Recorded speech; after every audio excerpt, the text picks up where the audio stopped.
Tributamos ao Deus dos céus a honra, a glória e o louvor e saudamos os irmãos com a paz do Senhor Jesus. Amém. Assentem-se, glorificando a Deus e desejosos de ouvir a palavra do Senhor. Meus irmãos, é bom estar aqui novamente com os irmãos, receber mais esta oportunidade, a convite do pastor Marcelo, com a aprovação e a bênção do pastor Paulo, o digno presidente desta igreja.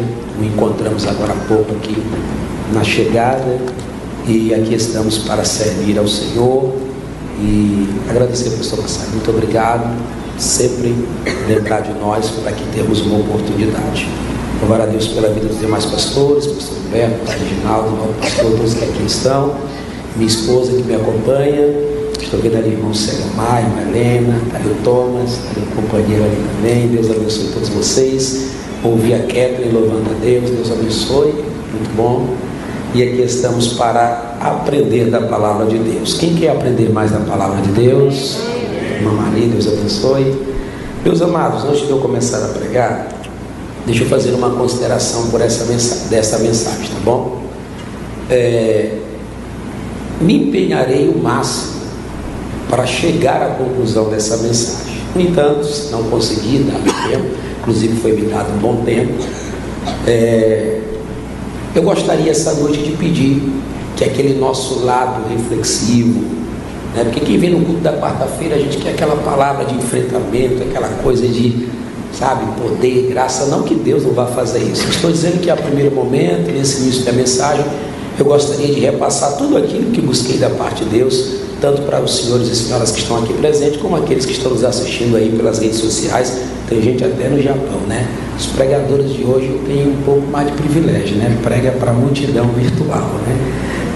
Antigamente o pregador queria dizer que ele era conferencista, ele tinha que vir aí no Paraguai, pastor Humberto, pregar uma mensagem, aí ele voltava dizendo, sou conferencista internacional, né?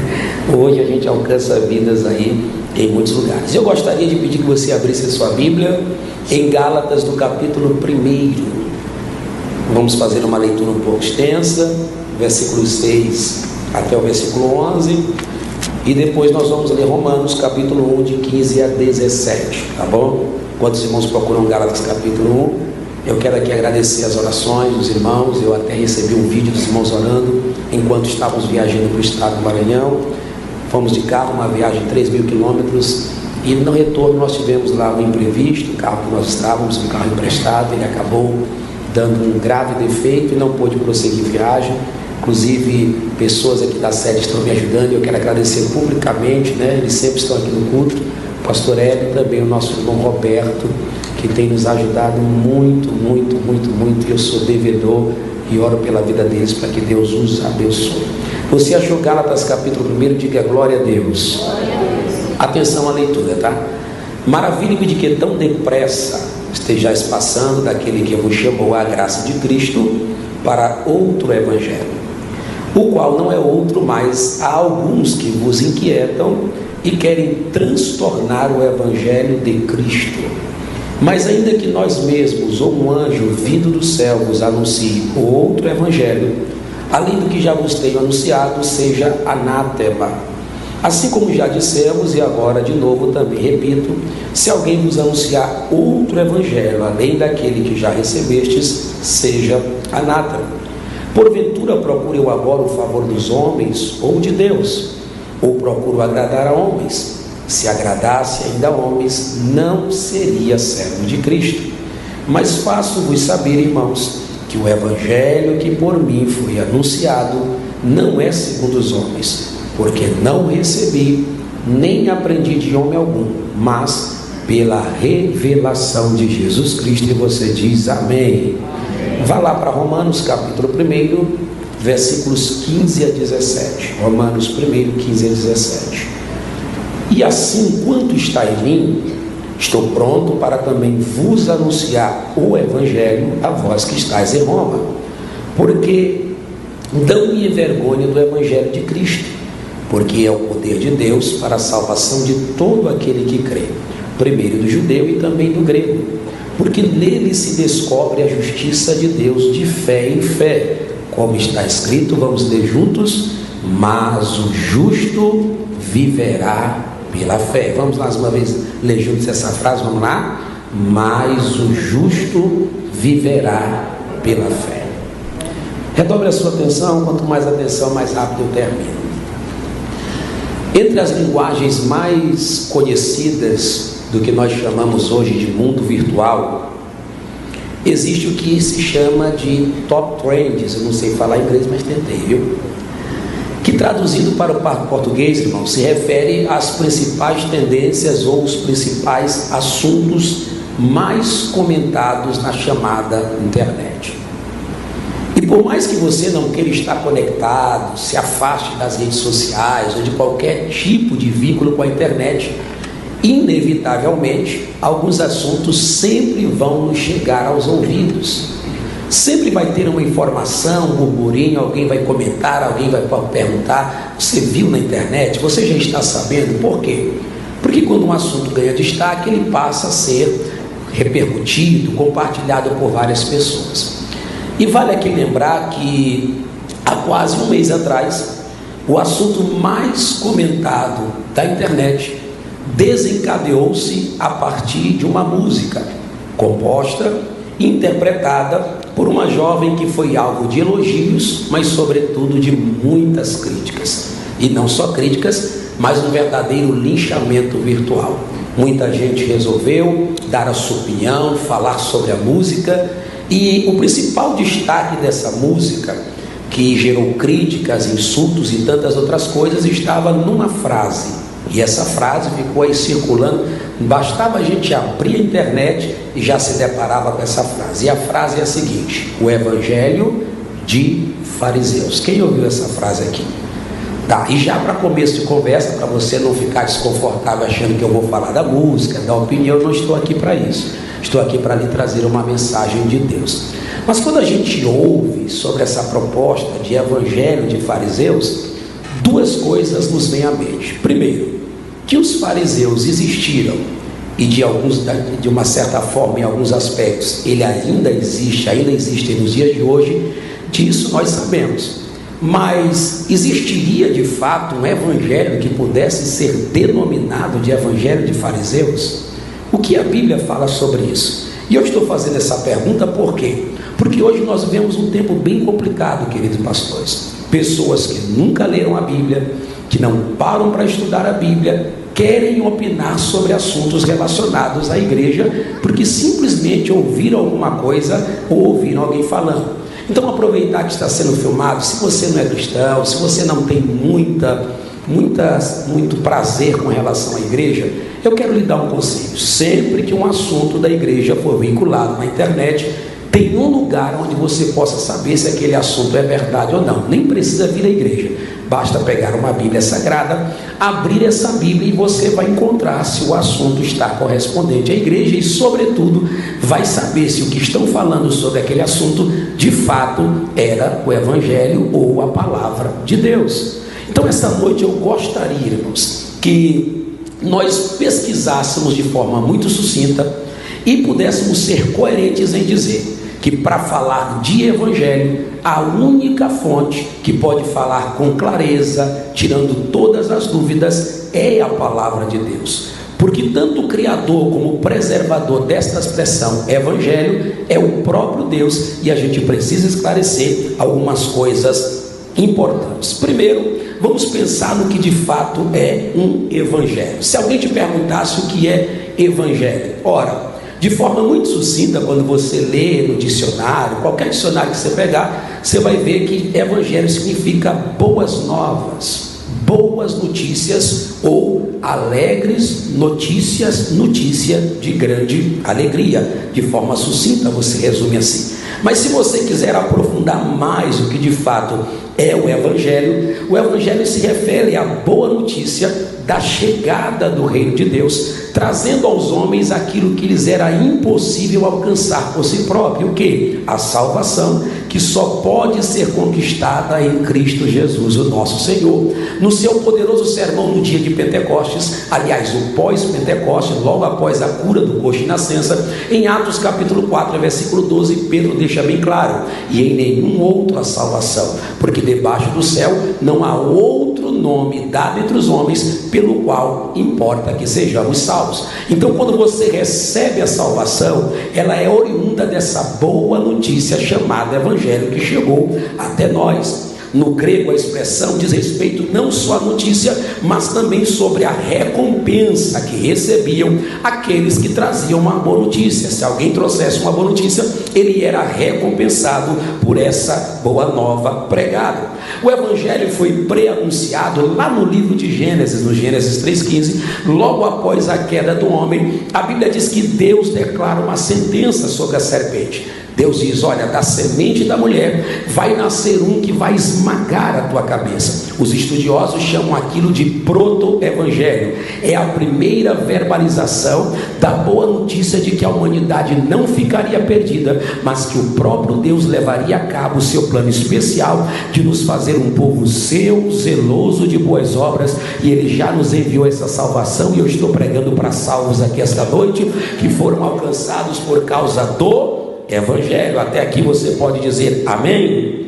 Vale lembrar que o Evangelho é histórico em seu conteúdo, bíblico em seu significado e transformador em seu inigualável efeito. Não há nenhuma outra mensagem que possa transformar a vida do ser humano como a mensagem do Evangelho. Os coaches até tentam, alguns filósofos até se empenham com muita força para tentar mudar a mentalidade humana, mas só tem uma coisa que pode transformar o homem, o vil pecador, numa nova criatura cheia do poder de Deus, num homem de caráter. E isso é o verdadeiro Evangelho de Cristo, que é o poder de Deus para a salvação de todo aquele que crê, e muitos de nós fomos alcançados por este Evangelho. E o Evangelho não nos dá apenas a notícia de nossa salvação, mas também nos expõe o conteúdo que traz o conhecimento pleno dessa salvação, de como adquiri-la, de como desenvolvê-la, absolvê-la e alcançá-la plenamente, porque nós somos salvos,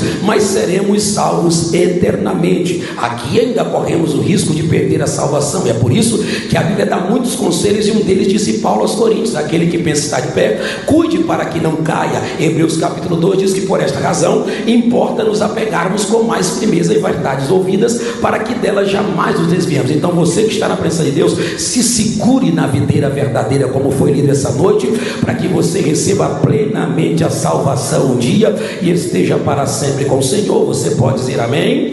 Foi através das boas novas que nós fomos salvos. E qual é a principal notícia do Evangelho?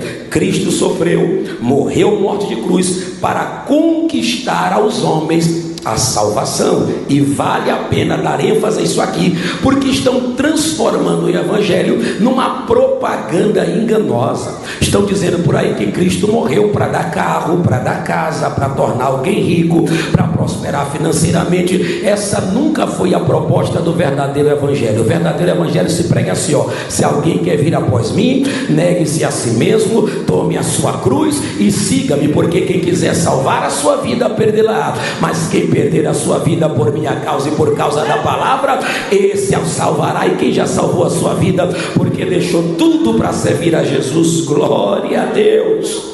Agora que nós aprendemos o que é Evangelho, vamos de forma sucinta aprender sobre o que é um fariseu. Pastor Max, o que é um fariseu? Como é que a Bíblia descreve? Quem eram os fariseus? Ora, os fariseus faziam parte de uma das três principais classes religiosas ou seitas existentes entre judeus no tempo de Jesus. Para você ter uma ideia, eram tão fortes essas seitas, e principalmente as dos fariseus, que o apóstolo Paulo, em Atos capítulo 26:5 diz: pois na verdade eu era conhecido desde o princípio, se assim o quiserem testemunhar, porque vivi fariseu conforme a seita mais severa da nossa religião. Olha o que Paulo está dizendo: os fariseus eram a seita mais severa daquele tempo. E qual é a origem dos fariseus? Ora, quando você lê a história, acredita-se que o início deste grupo se deu pós-exílio, no período anterior chamado de Guerra dos Macabeus. Essa seita foi criada com qual propósito? Ora, para lutar contra um sistema helênico que era considerado pagão, e como os fariseus não queriam aderir ao paganismo, então criaram essa seita para resistir toda forma de paganismo. Os fariseus procuravam sempre reconhecimento e mérito. Sabe onde eles procuravam isso? Através da observância externa dos ritos, forma de piedade, tal como lavagem de cerimônias, jejuns, orações e esmolas. Eles procuravam em tudo isso mostrar sua religiosidade e piedade. Mostrando-se negligentes à genuína piedade, orgulhavam-se de suas boas obras. De acordo com historiadores, na época de Jesus eram mais de 6.000 fariseus. E agora vem um detalhe: esses homens eram inimigos amargos de Jesus em sua causa.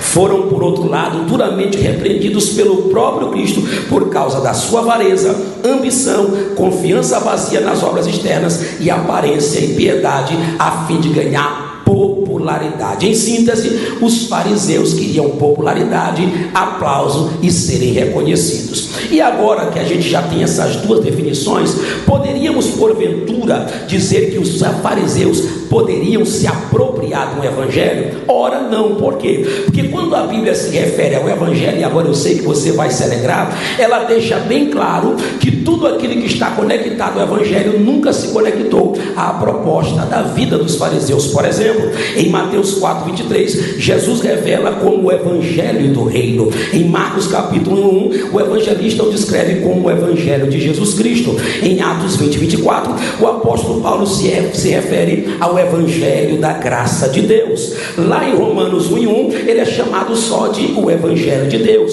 Já em Romanos 1:9, é descrito como o evangelho do Filho de Deus. Ainda em Romanos 2, capítulo 16, a Bíblia diz que ele é o meu evangelho, Paulo se referindo ao evangelho que pregava. Já em Romanos 10:15, é chamado de evangelho da paz. Em 1 Coríntios capítulo 9, versículo 12, Paulo diz aos coríntios que ele é o nosso evangelho. Em 2 Coríntios 4:4, o mesmo evangelho é chamado de o evangelho da glória de Cristo. Em Efésios 13, ele é chamado de o evangelho da nossa salvação. Ao lermos 1 Timóteo 1:11, ele também é descrito como o evangelho da glória de Deus. E para fechar a conta, Apocalipse capítulo 14, versículo 6, diz que ele é o evangelho eterno e inabalável. Eu não sei se você ouviu com atenção, mas em momento algum aqui eu encontrei evangelho de fariseu. É o evangelho da graça, é o evangelho de Deus, é o evangelho da glória, é o evangelho de Cristo, é o nosso evangelho, porque pregamos, vivemos e vivenciamos, mas nunca considerado como evangelho de fariseus. E esses textos são suficientes para provar a essa geração que não existe outro evangelho, principalmente um evangelho de fariseus. O que existe é uma forma simbólica que se refere às pessoas que não vivem de acordo com o verdadeiro evangelho que foi pregado por Jesus Cristo. E aqui eu abro parênteses: se você está olhando alguém que se diz crente, se diz servo de Deus, duas coisas eu preciso lhe dizer. Primeiro, você não vai encontrar na igreja nenhum ser humano perfeito. Todos nós aqui temos as nossas falhas e defeitos, porém nos esforçamos para viver por modo digno do evangelho. Mas se o querido ouvinte ou alguém pela internet que assistiu essa mensagem viu alguém, um vizinho, uma pessoa que não condiz com o evangelho, eu quero lhe dizer que ele só não está vivendo, não é porque não foi ensinado, porque nós temos a palavra viva que nos ensina a viver não como fariseus, mas viver como servos do Deus Altíssimo, que vivem para a honra e glória de Deus. E é por isso que nos esforçamos. E eu quero saber quem mais se esforça aqui para viver um evangelho que glorifique a Deus. Mas vem aí, vem bem aqui comigo. Se eu quisesse então atribuir algum tipo de evangelho, mesmo que fosse de forma simbólica, poética ou musical aos fariseus, eu poderia fazer isso? Poderia. Mas de que forma? Da forma como Jesus fez. Porque ninguém melhor para ensinar o que seria um tal evangelho de fariseus senão o próprio Cristo. É só você abrir sua Bíblia se quiser, senão eu vou citar em Mateus capítulo de número 23, onde Jesus vai dizer algumas verdades interessantes sobre os fariseus. Primeiro, em Mateus 23:1, Jesus indica que os fariseus não estavam sozinhos. A Bíblia diz que na cadeira de Moisés estão sentados, obrigado, os escribas e fariseus. Diga comigo, escribas.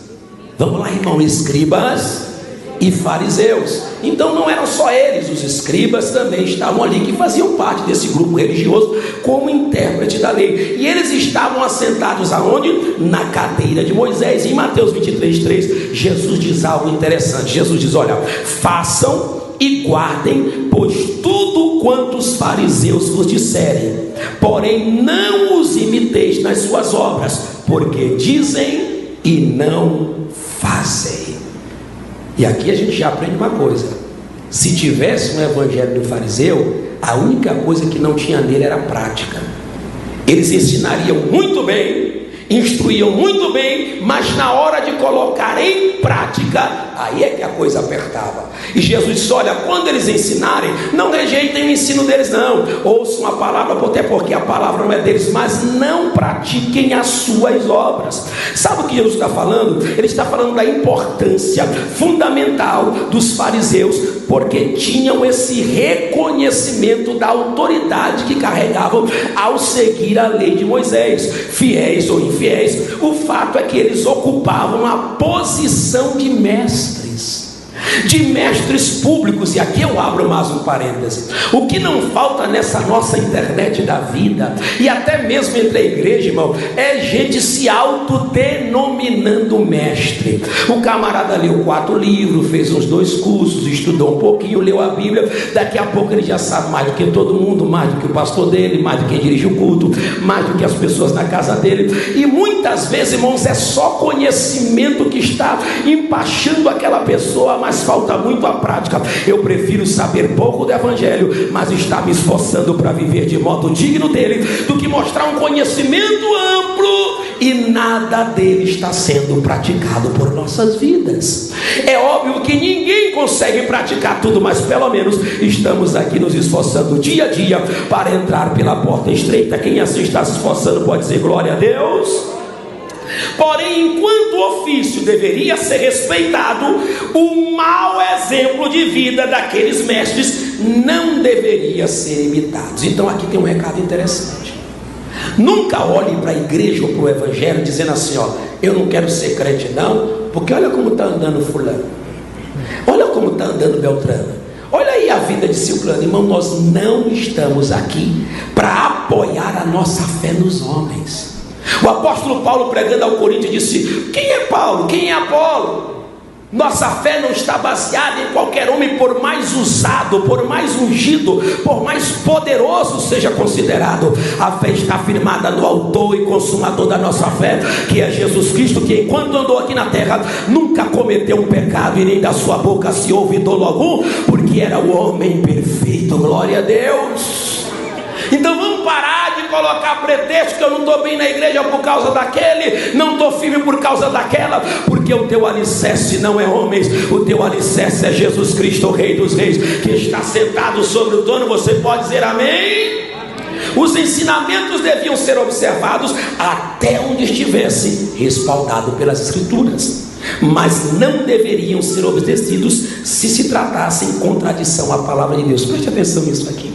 Está cheio de gente ensinando aí, irmãos, e eu não estou aqui para criticar o ministério de ninguém, longe de mim. Quem sou eu?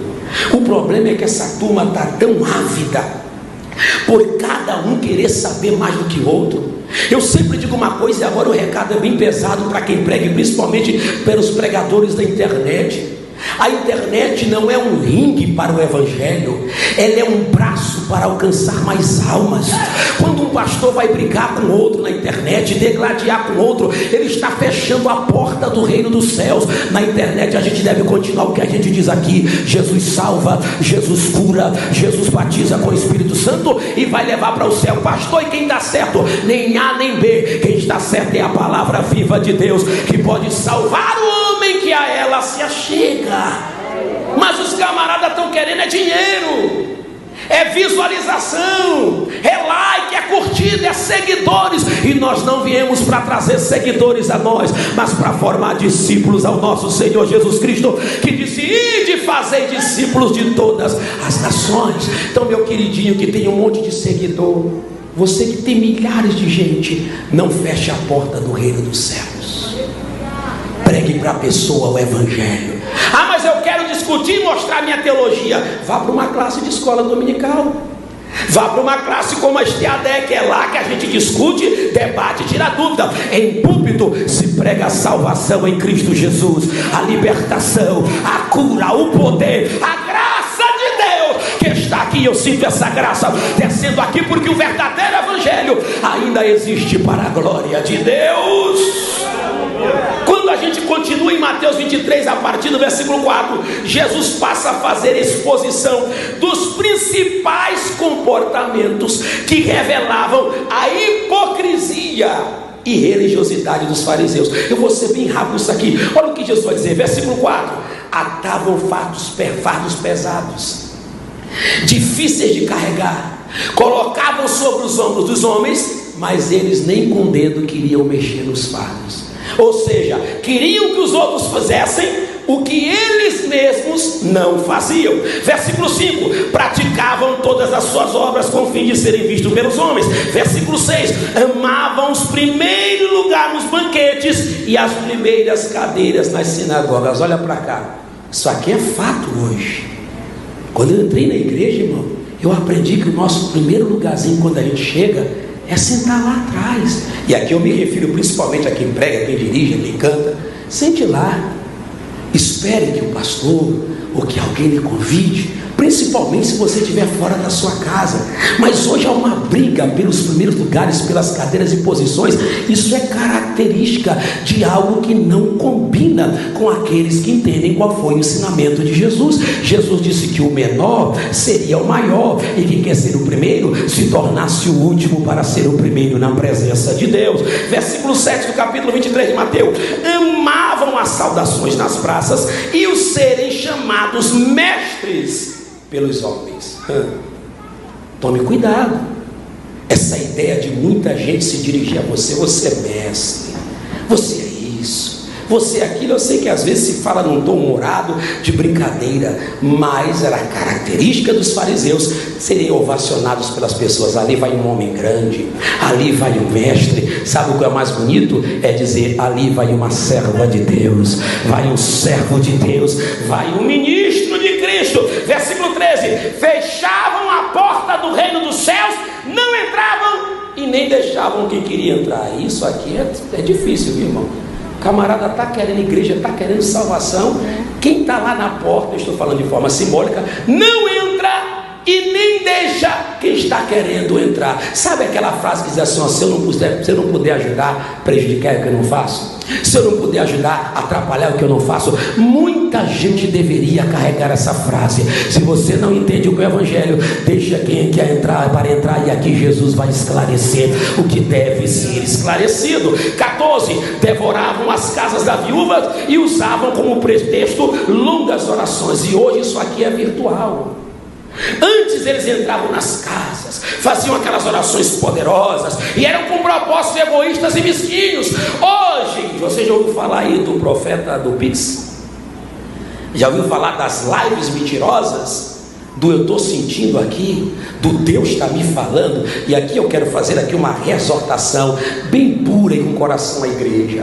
Prefira 1000 vezes, por mais simples que seja, o seu pastor abrindo uma Bíblia ensinando, do que esses camaradas mentirosos na internet, que estão dizendo que estão vendo isso, estão vendo aquilo, não estão vendo nada. Eles estão tentando ver a cor, se é do banco, se é Banco do Brasil, se é Itaú. São profetas vendidos e que querem corromper a nossa geração. Mas ainda tem pregador comprometido que prega a palavra de Deus e que diz: não precisa de oferta, porque a oferta que Deus quer é o teu coração na presença dele, para glorificar o seu santo nome. Cuidado com essas lives, irmão. Verifica se o cara está com propósito mesmo, porque eles sabem de milhões de seguidores, se cada um depositar um pouquinho, vão ostentar uma vida em vista de fato no reino de Deus, sobre a orientação e bondade do Espírito. Versículo 15: se esforçavam para fazer um prosélito convertido ao judaísmo, mas depois o transformavam em filho do inferno 2 vezes mais. Jesus disse: olha, vocês andam quilômetros para fazer um prosélito, ou seja, alguém se converter ao judaísmo, mas quando trazem para cá, vocês transformam ele 2 vezes mais em filhos do inferno do que vocês mesmos. Eu sei que esse tipo de texto aqui é difícil de você ouvir na igreja. Só tem um lembrete: ele está na Bíblia. Eu não posso tirá-lo da Bíblia. E quem falou foi o meu mestre, que abriu a boca para dizer: eles não estão convertendo ninguém, estão fazendo filho do inferno. Mas eu quero crer que aqui Deus está levantando uma geração para pregar o verdadeiro evangelho, para transformar a gente em filhos de Deus. E para encerrar, a Bíblia diz que eles eram semelhantes aos sepulcros caiados. Maior característica: por fora, por fora, pense na arrumação. Pense, não estou aqui criticando a pessoa andar bem não. Tanto quando eu cheguei, eu levei o terno do pastor Marcelo. Esse terno chique aí. Vou orar por essa mesma unção vir sobre mim. Brincadeira essa parte, eu não estou falando de você se vestir bem. Eu estou falando de uma aparência enganosa que está entre nós hoje. Por fora, muito bem adornada, Jesus diz, mas dentro está cheio de rapina, de ossos e de podridão. Por isso que não é raro olhar notícias de alguém bem trajado, bem apresentado, mas que vivia uma vida terrivelmente perdida, longe do que era evangelho. Sabe qual é a maior tragédia? É que ainda carrega nome de evangelho quando nunca teve evangelho. E aí quem paga o preço? Nós e aqueles que querem de fato viver o verdadeiro evangelho. E aqui vai mais um recado para a nossa geração: não coloquem todos dentro do mesmo balde, porque no tempo de Elias, Deus disse para ele: eu ainda tenho 7.000 que não se dobraram diante de Baal e a sua boca não beijou. Quer o diabo queira ou não, ainda tem uma igreja sincera, viva, poderosa, que não vive de aparência externa, mas vive para a glória de Deus. Essa igreja está aqui, pode levantar a mão, glória a Deus. Então, se existisse um evangelho de fariseus, esse seria de fato então o evangelho. Agora, se a gente voltar ao texto lido, onde eu começo a caminhar para a finalização, nós vamos encontrar fatos importantes sobre o verdadeiro evangelho. Eu queria que você acompanhasse comigo. Vamos começar com o ensino de Paulo aos Gálatas. Preste atenção que Paulo fala sobre o evangelho. Só nesse texto que nós lemos, a palavra evangelho aparece pelo menos aí umas 5, 6 vezes. Vamos lá. Primeiro Paulo, no versículo 6, vai falar que o verdadeiro evangelho gera no coração os mais nobres e sinceros sentimentos. Olha a primeira fase do versículo: maravilho-me, ou na sua versão, admira-me muito que estejais passando tão depressa do evangelho de Cristo para outro evangelho. Por gentileza, repita essa frase comigo: maravilho-me. Por que Paulo está dizendo isso? Está expressando um sentimento. Veja bem, quem foi alcançado pelo evangelho tem sentimentos nobres e louváveis.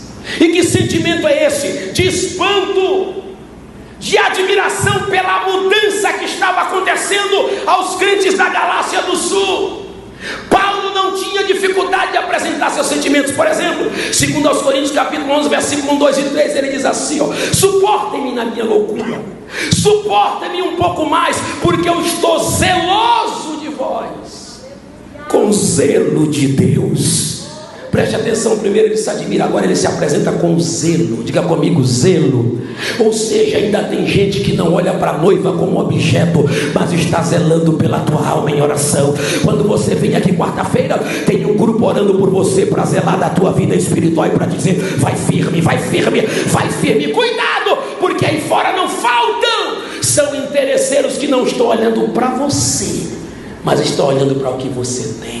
Agora, quem foi tomado pelo verdadeiro evangelho, ele não mata almas, ele zela pelas almas. Ele não acaba casamentos, ele restaura casamentos. Ele não tira ninguém da igreja, ele traz de anzol, de rede, mas traz ovelhas para o rebanho de Deus, porque ele tem zelo no coração.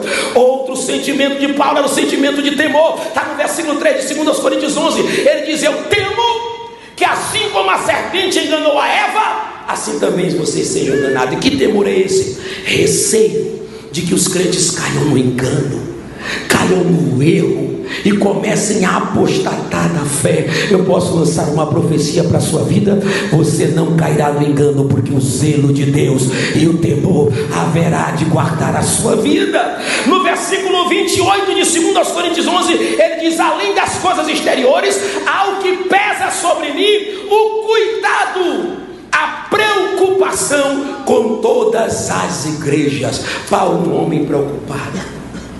Irmãos, franco, se não tiver em você esse sentimento que a partir de hoje ele possa desencadear do jeito que as coisas estão indo, irmãos, nós precisamos nos preocupar não em compartilhar mais um vídeo, não em fazer mais um comentário, não em espalhar notícias. Está na hora da gente se preocupar com a noiva de Cristo, cair de joelhos e começar a gritar como gritaram no passado: aviva a tua obra, Senhor, restaura a tua obra, conserta o que está errado, põe no lugar o que está fora e nos guarda da corrupção deste mundo, porque nós estamos aqui caminhando para ir para o céu e o céu é o nosso lugar. Bendito seja Deus. E aí Paulo vai mostrar por último a sua admiração. E qual o motivo da admiração de Paulo? Os Gálatas, irmãos, estavam mudando tão depressa do evangelho de Cristo para outro evangelho. E Paulo diz: não tem outro não. O que está acontecendo é que tem gente querendo inquietar vocês. Vocês já viram o que está tendo hoje? O implantar nesse país de uma igreja facilitada, de uma igreja sem caminho apertado e sem porta estreita. Gente, que história é essa de igreja facilitada? Sabe qual os evangelhos que se prega hoje? Segura aí, porque isso aqui é caldo grosso. Primeiro, evangelho da opinião pessoal. Já viu esse evangelho? Ele está inclusive aí pelas nossas congregações. E eu provo para você. É assim, ó, antes um crente vinha falar com o pastor, e aqui tem pastores. Quando um crente vinha falar com o pastor que tinha alguma coisa que ele não concordava, sabe o que ele dizia? Pastor, mas a Bíblia diz. Ele citava a Bíblia. Hoje, quando eles vêm conversar com a gente, sabe o que ele diz? Mas na minha opinião, mas ao meu ver, irmãos, minha opinião no reino de Deus, meu ver no reino de Deus, a minha opinião aqui fica debaixo do chinelo. O que tem aqui é a palavra de Deus, é Bíblia, é o que a palavra diz. Sabe qual outro evangelho que existe? O evangelho da aceitação. Conhece esse evangelho? Aqui nós aceitamos todos, aqui nós amamos, ou amor disfarçado. Aqui a gente não despreza ninguém, aqui também a gente não despreza ninguém, mas a gente ainda continua combatendo o pecado. A aceitação da pessoa não quer dizer aceitação da prática. Quando o jovem rico disse: o que é que eu faço? Jesus, eu te aceito, mas vai lá, vende tudo que eu tenho, renega a ti mesmo, vem e segue, e me terás um tesouro no reino dos céus. Então esse negócio de não tem que me aceitar do jeito que eu sou, sim, a gente aceita. Só que aqui dentro tem um que quando você entra aqui, ele é poderoso para te transformar e não deixar permanecer do jeito que você é. Um terceiro evangelho, o evangelho da inclusão. Pensa no evangelho mentiroso, porque esse evangelho da inclusão é assim, ó, ele inclui o pecado e remove a santidade, inclui o pecado e o que é certo passa a ser errado. Aqui há um evangelho da inclusão que quer te incluir no poder de Deus para a transformação da sua vida e para que a mudança seja notória. Tem mais um evangelho da duplicidade, tem outro da idolatria, do mundanismo, da corrupção e o evangelho dos escândalos. Oh, meus irmãos, eu não olho para isso com alegria. É muita coisa espalhada. E o pior é que vai contaminando pessoas. E é por isso que a gente tem que estar aqui sexta, quarta, sábado, domingo, escola dominical. Por quê? Porque só tem uma coisa que tira o veneno, é a palavra de Deus, que santifica, que limpa e que vai te mostrar o caminho que deve seguir. Um verdadeiro evangelho não pode ser mudado. Paulo diz: olha, ainda que desça um anjo do céu, nem eu, nem anjo, nem líder, nem ninguém pode mudar o evangelho de Cristo. Ele é o mesmo como Jesus deixou, e a gente vai continuar pregando ele. Deixa eu correr. E o ensino de Paulo aos Romanos, para me encerrar, vai falar que o verdadeiro evangelho jamais será mudado por pelo menos 3 razões. Lembra de Romanos capítulo 1? Paulo primeiro diz assim, Romanos capítulo 1, olha o que Paulo vai dizer. Porque, capítulo 1, versículo 16: porque não me envergonho do evangelho de Cristo, porque ele é o poder de Deus para a salvação de todo aquele que nele crê. Primeiro do judeu, também do grego, visto que nele se revela a justiça de Deus, como está escrito: o justo viverá pela fé. Glória a Deus. Deixa eu caminhar para o final para orar com você. Primeiro, quando Paulo diz: eu não me envergonho do evangelho, isso aqui é tremendo. Pode o diabo fazer o que quiser de escândalos nessa nação ou fora dela. Pode o diabo levantar gente corrompida quanto quiser. Quem está vivendo o verdadeiro evangelho nunca vai se envergonhar do nome de nosso Senhor e Salvador Jesus Cristo. Alguém vai perguntar para ele: você é crente? Ele vai bater no peito e dizer com muita alegria, debaixo da graça de Deus: eu sirvo ao meu Senhor, glória a Deus. Será que nós estamos dispostos a sair daqui para dizer não me envergonho? E por que Paulo não envergonhava? Porque Pedro escreveu na sua primeira carta, capítulo 4, versículo 17: amados, não estranheis a ardente prova que há de vir sobre vós, como se coisas estranhas estivessem acontecendo, mas alegrai-vos pelo fato de serdes participantes do sofrimento de Cristo. Se pelo nome de Cristo sois vituperados, bem-aventurados sois vós, porque sobre vós repousa o Espírito da graça e da glória de Deus. Agora olha o versículo de número 19: nenhum de vós sofra como ladrão, malfeitor ou como alguém que se intromete em negócios alheios, mas se sofrerem como cristãos, se sofrerem como crentes, eu ouvi um glória a Deus lá atrás, glorifique a Deus por causa disso, glorifique a Deus nessa parte. Se sofrer como cristão, agradeça, porque você está sofrendo honrando o nome de Jesus Cristo.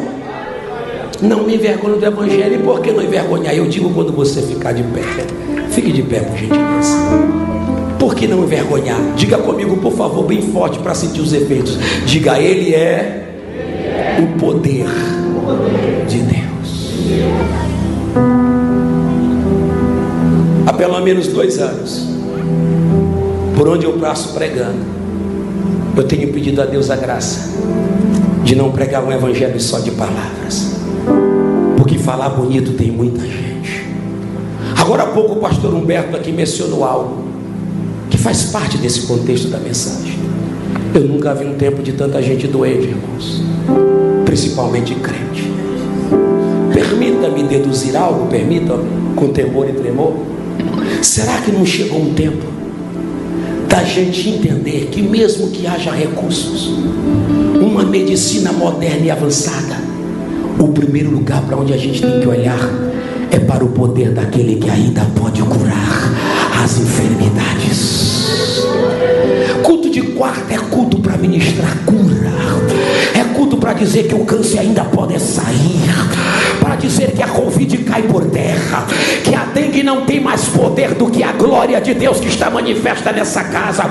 Eu não sei quantos estão me assistindo e quantos estão me ouvindo, mas o poder do evangelho está aqui para curar pessoas essa noite. E se tu não creres, não tem problema. Eu estou pregando com convicção que o evangelho ainda é o poder de Deus para curar pessoas.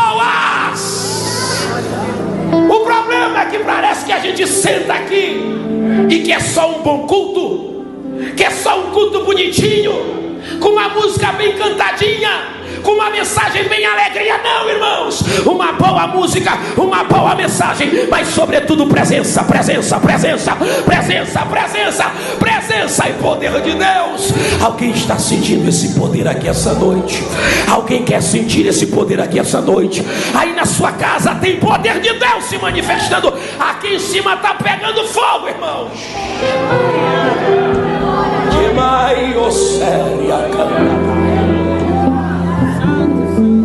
Eu estou pregando para vocês, queridos.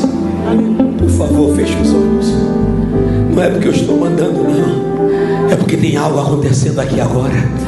Eu estou pregando para vocês um poder sobrenatural do evangelho verdadeiro, que está levantando gente do leito agora, que está arrancando caroços, que está arrancando a enfermidade, que está revertendo situações. Isso, minha filha, te renova. Isso, meu filho, volta a falar em línguas. Chega de culto formalzinho, engomadinho. Está na hora da igreja manifestar a glória do poder de Deus. Ainda há poder nessa casa. Alai que mandarás. Para eu encerrar, pegue na mão de alguém, por favor. Jesus está curando mais uma vez. Jesus está curando alguém em casa assistindo pela internet. Jesus está levantando do leito. Jesus está curando o que era irreversível. Essa diabetes diminui agora. Essa pressão alta quase te matando cai por terra agora, porque Jesus cura. Jesus Cristo cura. E o Evangelho ainda é o poder de Deus. Ele é um poder que se manifesta para muitas coisas, mas é o poder de Deus para salvação. Esse poder te deu transporte para os céus. Esse poder escreveu o teu nome no livro da vida. Esse poder perdoou os teus pecados. Nós não acreditamos em outro evangelho. O evangelho verdadeiro é o de Cristo, que manifesta poder. E aproveitando que Ele é o poder para a salvação, tem alguém aqui no templo, na internet, que está afastado, que não é salvo e quer entregar sua vida para Jesus? Se tem na internet, escreva, porque as irmãs estão acompanhando. Se tem alguém aqui que veio visitar essa casa e você quer fazer parte do verdadeiro evangelho que está na Bíblia, sai do seu lugar agora e venha receber a sua salvação antes que seja tarde. Você que está aqui afastado ou ainda não é salvo, Jesus está te chamando para perdoar os teus pecados e salvar a tua alma, de sorte que a tua entrada no céu está garantida. Alguém nessa noite, querido amigo e amiga que nos visita, Jesus quer perdoar os teus pecados, salvar a tua alma e te dar a garantia dos céus. Mas para isso você precisa sair do seu lugar e vir aqui receber o perdão, a graça e a salvação. Alguém, se tiver, levante a sua mão, ou se não, vem aqui à frente. E para eu devolver o microfone, eu quero orar por você que precisa de cura, de restauração e do poder do verdadeiro evangelho. Corre aqui na frente, meu tempo já está estourado e eu quero orar por aqueles que precisam de um milagre na vida essa noite, em nome de Jesus. Venha receber o seu milagre. Você aí em casa também, Deus tem milagre para a sua vida. A minha oração é rápida. Logo após a oração, a Kathleen pode ministrar aí o refrão, o coro, e louvar a Deus. Venha receber o seu milagre. Mas quando você sair do seu lugar, venha acreditando no verdadeiro evangelho, no evangelho que é o poder de Deus, no evangelho que tem poder para libertar, para curar, no evangelho da graça e da verdade, no evangelho restaurador. Só quem crê nesse evangelho, levante uma das suas mãos e vamos orar. Pai, em nome de Jesus, aqui estão pessoas que ouviram sobre o verdadeiro evangelho. Outras estão em suas casas, doentes, enfermas, ou precisando de uma intervenção e de um milagre. Após ter pregado o evangelho na simplicidade, naquilo que me é proposto diante da tua presença, agora eu quero fazer uso deste evangelho de poder para ministrar a cura, a libertação, o milagre, a restauração. Aonde houver alguém que acredita no poder do verdadeiro evangelho, cura ele agora, restaura ela agora, faz a tua obra, porque o evangelho é poder, é poder, é poder, é poder, é poder. Receba a cura em nome de Jesus. Que ele cresça, que eu diminua, que ele apareça e eu me constranja com a sua glória a Deus. Glória. Quantos estão sentindo a presença de Deus? Que Deus brinde a nossa mente, nosso intelecto, de tudo aquilo que não edifica e não glorifica o nome do Senhor. Levante a sua mão comigo e adore a Deus por um